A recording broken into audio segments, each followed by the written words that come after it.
Question ये कह रहा है कि n-2 का होल स्क्वायर, हाँ n-2 का होल स्क्वायर मल्टीप्लाई में n+1, ठीक है, डिवाइडेड बाय 2n-1, ये जो लिखा हुआ है ना 2n-1 नॉट +1, ठीक है, ये चीज़ एक इंटीजर है ना। अब भाई इस चीज़ को इंटीजर बनने के लिए न्यूमरेटर में डिनोमिनेटर का डिवाइड होना ही चाहिए, न्यूमरेटर में डिनोमिनेटर का डिवाइड होना ही चाहिए। अब न्यूमरेटर में डिनोमिनेटर का डिवाइड कैसे होगा, कैसे पॉसिबल होगा? पहले मैंने न्यूमरेटर को सिंप्लीफाई किया है ना, n-2 जो है, एक सेकेंड यार,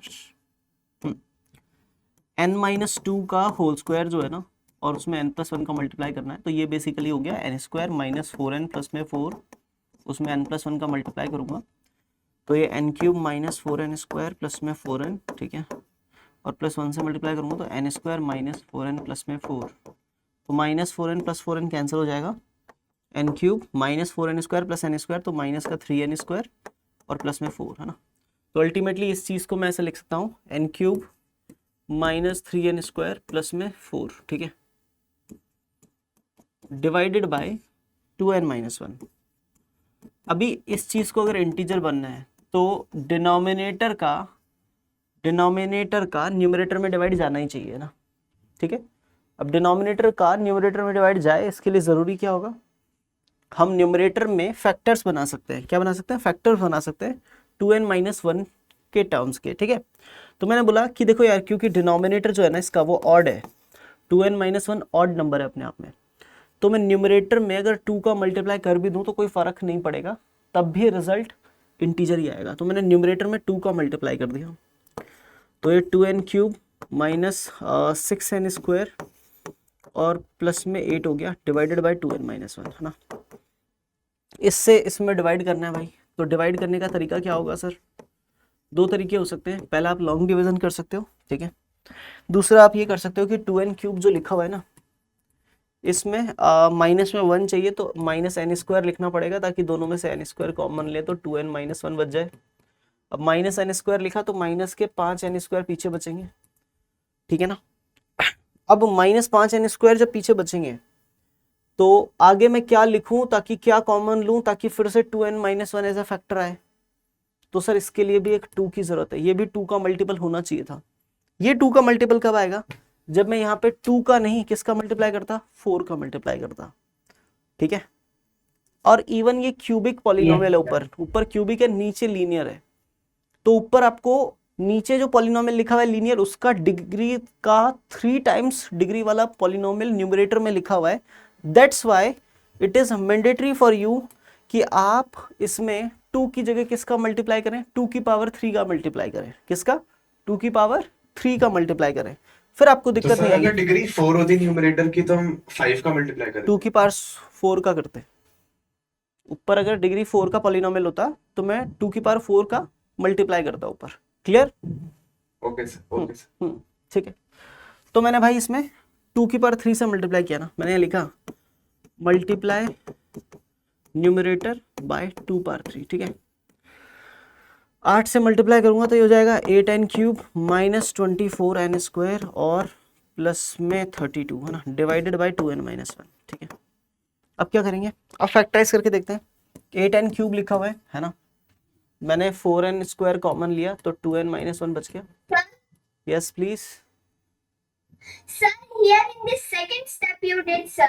So second to third step, you multiplied only the numerator by 2 पर, You yes. did multiply the denominator, sir. हाँ, न्यूमरेटर को ही मल्टीप्लाई किया।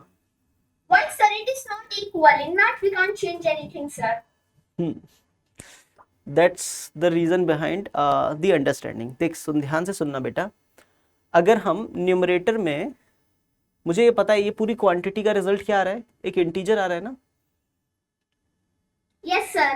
मान ले ये 5 था, तो अगर मैं 5/1 लिखूं उसको और उसमें 2 पावर 3 का मल्टीप्लाई करूं, तो भी क्या जो रिजल्ट आएगा वो एक इंटीजर ही आएगा।